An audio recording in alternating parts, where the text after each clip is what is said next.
His name was Esmond Roseborough, and Dunwall was his last hope. He had dedicated his life to knowledge and progress, but throughout the Isles, no one would listen.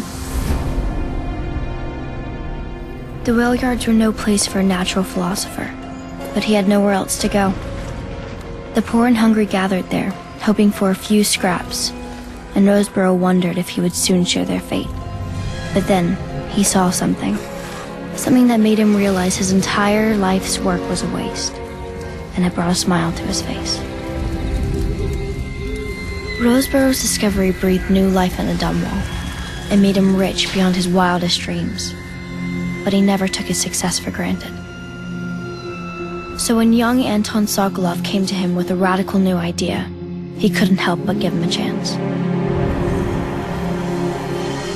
Sokolov's ideas ushered Dunwall into a new era of technology.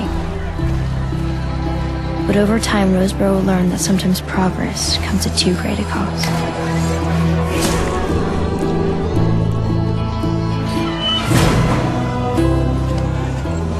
It's a funny thing, ambition.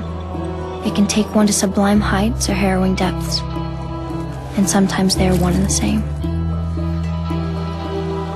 Roseborough learned that lesson all too well.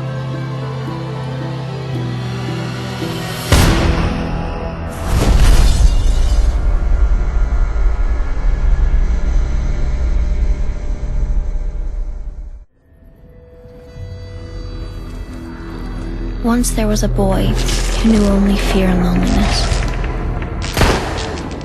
The boy had heard stories of better days when Dunwall was a peaceful place, but to him, that's all they were. Stories.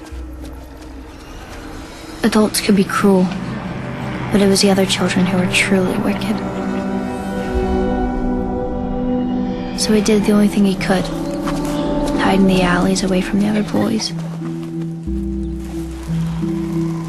Find comfort from his only real friend. That night he realized he wasn't alone. As the outsider approached, the boy barely even noticed as his hand began to itch.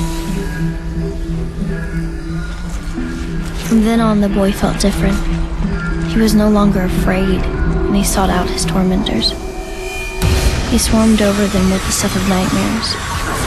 No one would be safe. But he wasn't careful.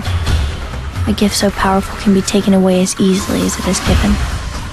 All it takes is a single bite. As his eyes began to weep, he searched in vain for the outsider, but found himself alone once again. He only wanted to see the outsider one last time to thank him, for he would no longer live in fear.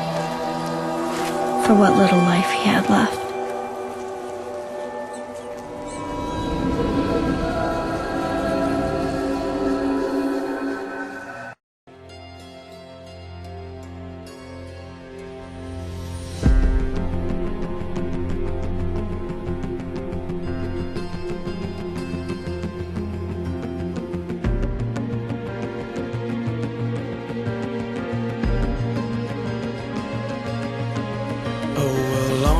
For all of the big and the small, well, the taller they stand, well, the harder they fall. We live for today, but we die for the next. With blood in our veins, in the air, and our chest, oh, we step into war with our hearts on the line.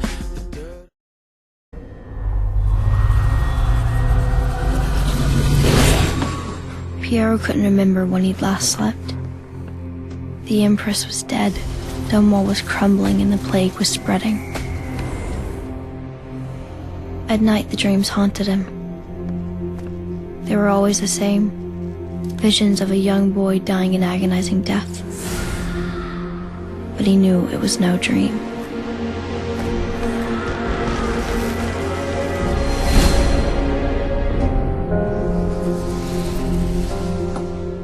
For Piero, the work was always the same. A handful of coin, a whisper. It should have been easy. Instead, he lost his way. He was a gifted man, but now, even this simple task seemed impossible. Rats, disease, death. The nightmare had become an obsession. But when the dreams came this time, the boy was gone, and there was a hole in the world.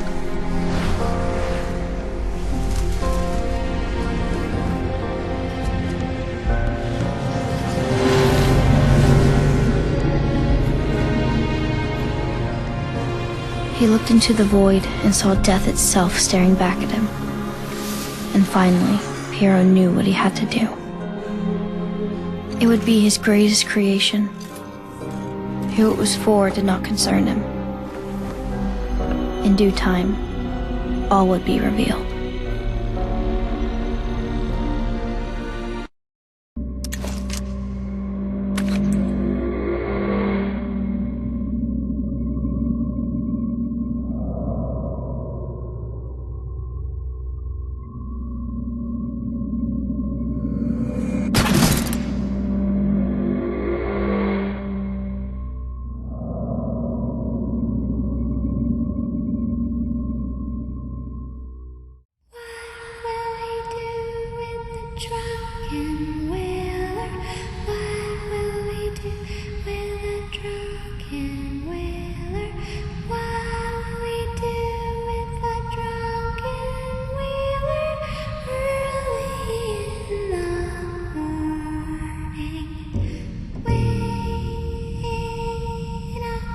She rises.